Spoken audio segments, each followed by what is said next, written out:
नमस्कार दोस्तों, क्या आपने कभी एक ऐसी किताब के बारे में सुना है जो पब्लिश होकर मार्केट में आई नहीं, उससे पहले देश की संसद को हिलाकर रख दिया है। एक ऐसी किताब जिसके पन्ने अभी छपे ही नहीं है, लेकिन उसके अंदर के लिखे सच ने दिल्ली के गलियारों के अंदर एक बहुत बड़ा भूचाल ला दिया है। 5 लाइन पढ़ना चाहता हूँ। हुई ही नहीं, स्वयं कह रहे हैं कि पुस्तक प्रकाशित नहीं हुई। मैं बात कर रहा हूँ पूर्व सेना प्रमुख जनरल MM नरवणे की बुक 4 स्टार ऑफ डेस्टिनी की। ये वो किताब है जिसे सरकार इसे अनपब्लिश बता रही है, लेकिन अपोजिशन इसे सरकार का कच्चा चिट्टा कह रहा है। आज के इस वीडियो में हम उस ब्लैक बॉक्स को खोलेंगे और जिसमें हम जानेंगे कि कैसे सर्जिकल स्ट्राइक को एक चुनावी मुद्दा बनाया गया, लेकिन जब चीन के टैंक हमारे जब सामने खड़े थे तो दिल्ली ने फोन उठाना बंद कर दिया था। क्या सेना का इस्तेमाल सिर्फ वोट बटोरने के लिए हुआ है? और अग्निपथ योजना का असली सच क्या है? और 2020 के बाद में एक भी गोरखा क्यों नहीं सेना में भर्ती हुआ है? आइए जानते हैं पूरा मामला इस वीडियो में, बने रहिए अंत तक। सरकार ने अग्निपथ योजना का ऐलान किया तो देश को बताया गया कि यह सेना को युवा और मॉडर्न बनाने के लिए ऐसी योजना लाई गई है, लेकिन जनरल नरवणे की किताब का लीक हुआ सच कुछ और ही इशारा करता है। जनरल नरवणे ने अपनी किताब में साफ शब्दों में लिखा है कि अग्निपथ योजना को थल सेना के लिए एक सरप्राइजिंग थी, लेकिन नेवी और एयरफोर्स के लिए ये नीले आसमान में गिरी बिजली के समान थी। क्योंकि रियलिटी यह है कि जनरल नरवणे ने 2020 में सरकार को एक प्रस्ताव दिया था टूर ऑफ ड्यूटी का, जो सिर्फ आर्मी के लिए एक छोटा सा पायलट प्रोजेक्ट था 5000 सैनिकों के लिए। मकसद था उसका टेस्ट करना ताकि भविष्य में उसे लागू किया जा सके, लेकिन पीओ ने इसे रातों रात फुल फ्लैश इसको योजना बना दिया, वो भी सेना के तीनों अंगों के लिए बिना किसी पायलट प्रोजेक्ट रन किए। और स्टार ऑफ डेस्टिनी यानी कि इस किताब के मुताबिक सबसे चौंकाने वाली बात यह है कि जनरल MM नरवणे ने इसका कड़ा विरोध किया जब इसकी प्रस्तावित सैलरी 20,000 रुपए रखी गई थी, और उन्होंने कहा है कि सैनिक कोई दिहाड़ी मजदूर नहीं है।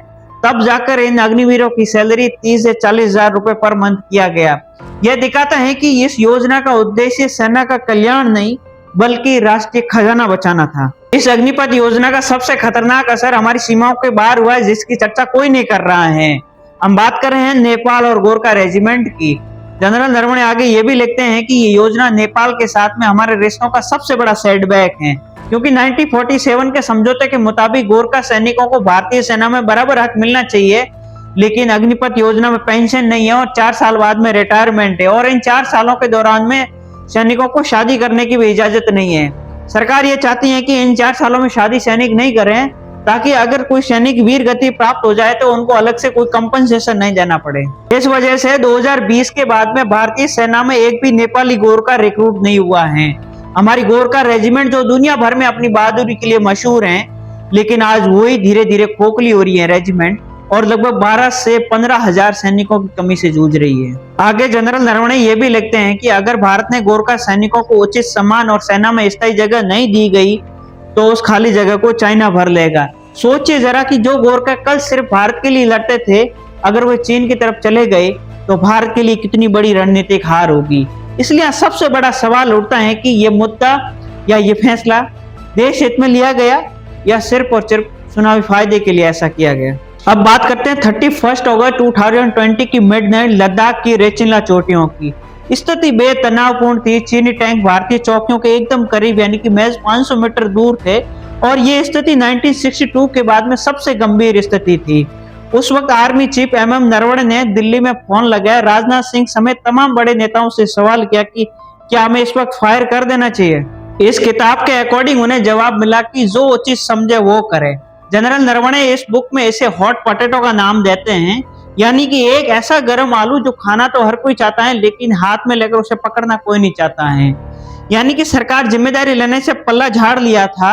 अगर जनरल फायर करते और युद्ध छिड़ जाता तो सरकार कह देते कि यह जनरल का फैसला था। अगर वो पीछे हटते और जमीन छिन जाती तो भी गलती जनरल की मानी जाती थी। जनरल नरवणे ने यह एक्सेप्ट किया है कि सैन्य ऑपरेशनों का इस्तेमाल जैसे सर्जिकल स्ट्राइक जैसे मुद्दों का राजनीतिक लाभ और इमेज बिल्डिंग के लिए गवर्नमेंट ने ऐसा काम किया है। सरकार ने इसका नैरेटिव फैलाकर इसे एक मजबूत इच्छा शक्ति के रूप में सबूत बताया है। यह किताब यही संकेत देती है कि सेना की उपलब्धियों का चुनावी पोस्टर और रैलियों जैसे इस्तेमाल करना सेना की मर्यादा के लिए खिलाफ है। आज ये बुक यानी कि 4 स्टार ऑफ डेस्टिनी रिव्यू के नाम पर अटकी हुई पड़ी है, और गवर्नमेंट का कहना है कि इसमें नया कुछ भी नहीं है। तो क्यों एक पूर्व आर्मी चीफ की आवाज को दबाया जा रहा है इसलिए आप सभी ऑडियंस से यहाँ सवाल है कि क्या सेना का इस्तेमाल देश की सुरक्षा के लिए होना चाहिए या सिर्फ चुनाव जीतने के लिए।